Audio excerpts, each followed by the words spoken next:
Kita awali Aceh hari ini, saudara. Hujan deras yang terjadi sejak Jumat malam mengakibatkan Kabupaten Pidi Jaya, Kabupaten Biren dan juga sejumlah daerah lainnya dilanda banjir. Banjir yang terjadi juga diperkirakan semakin meluas mengingat hingga saat ini hujan deras masih terjadi di 3 kabupaten tersebut.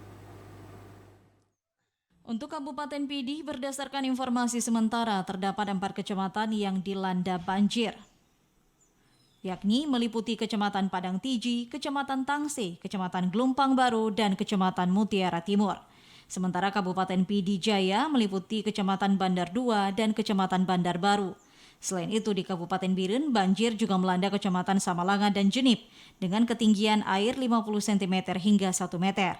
Serta untuk wilayah Aceh Tamiang meliputi hulu Sungai Tamiang. Saat ini diperkirakan jumlah desa yang terendam seluruhnya mencapai puluhan desa dan hingga kini pendataan terus dilakukan oleh BPBD setempat. Ibnu, salah seorang warga Drin 7 Ulegle, Kabupaten Pidi Jaya, menyebutkan tanaman padi milik warga yang mestinya dapat dipanen dalam beberapa hari kemudian rusak akibat banjir ini. Bang, apa ya dampak dari banjir hari ini, Bang?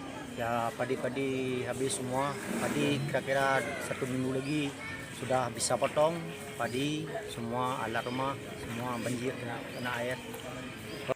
Ia menambahkan banjir yang terjadi sejak tadi pagi dikarenakan kondisi hujan lebat yang belum reda hingga saat ini. Dan banjir ini juga merusak perabotan rumah tangga milik warga. Dari Pidi Jaya, Hasbi, TVRI melaporkan.